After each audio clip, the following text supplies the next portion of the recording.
Меморандум о совместной работе подписан с участием членов дискуссионного клуба, Палаты советников парламента Японии и Консультативного совета по содействию российско-японскому межпарламентскому и межрегиональному сотрудничеству.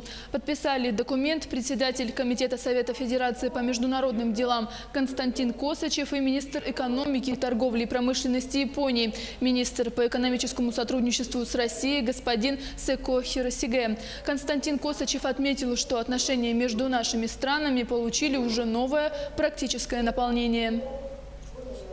И среди этих проектов очень важное значение обретают прямые связи между регионами, между субъектами Российской Федерации и префектурами Японии. Здесь востребован тот формат, которым мы занимаемся парламентарии.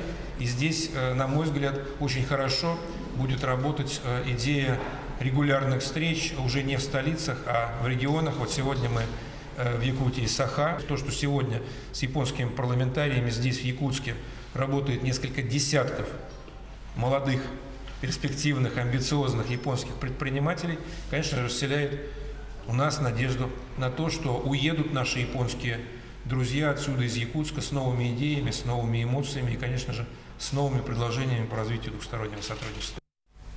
В свою очередь, господин Секо Хиросиге также подчеркнул, что из 8 пунктов расширения связи между Японией и Россией особо выделяется совместная работа на Дальнем Востоке. На сегодня в России реализуется порядка 150 инвестиционных проектов с участием японского бизнеса, половина из которых уже в работе, среди них и проекты в Якутии. Завтра в моем графике это посещение ряда объектов.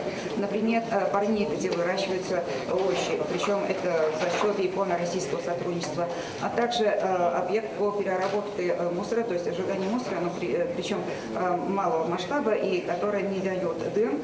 И хотел бы своими глазами увидеть, как интенсивно развиваются и проводятся конкретные объекты, а также проекты по сотрудничеству двух наших стран по 8 направлениям.